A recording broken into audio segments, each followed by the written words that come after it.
خطبہ نمبر 181۔ آپ علیہ السلام کا ارشاد گرامی۔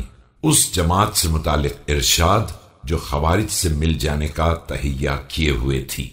بسم اللہ الرحمن الرحیم۔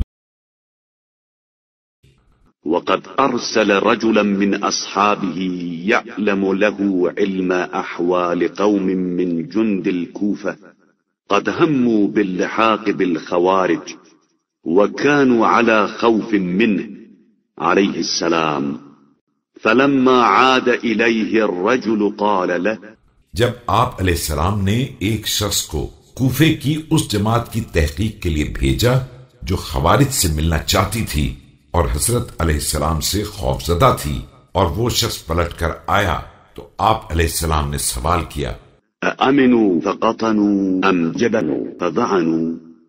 فقال الرجل بل ذعنوا يا أمير المؤمنين. فقال عليه السلام کہ کیا وہ لوگ مطمئن ہو کر ٹھہر گئے ہیں یا بزدلی کا مظاہرہ کر کے نکل پڑے ہیں؟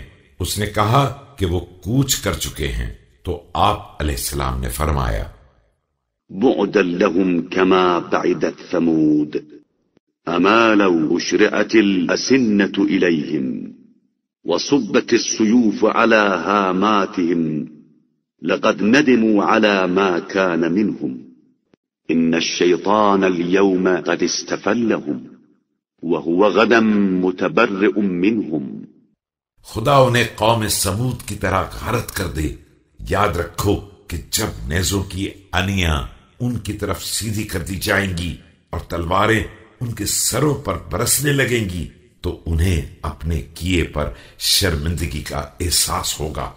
آج شیطان نے انہیں منتشر کر دیا ہے اور کل وہی ان سے الگ ہو کر برات و بیزاری کا اعلان کرے گا۔ ومتخل عنهم فحسبهم بخروجهم من الهدى وارتكاسهم في الضلال والعمى وصدهم عن الحق وجماحهم في التيه۔ اب ان کے لیے ہدایت سے نکل جانا، ضلالت اور گمراہی میں گر پڑنا، راہ حق سے روک دینا اور گمراہی میں منہ زوری کرنا ہی ان کے تباہ ہونے کے لیے کافی ہے۔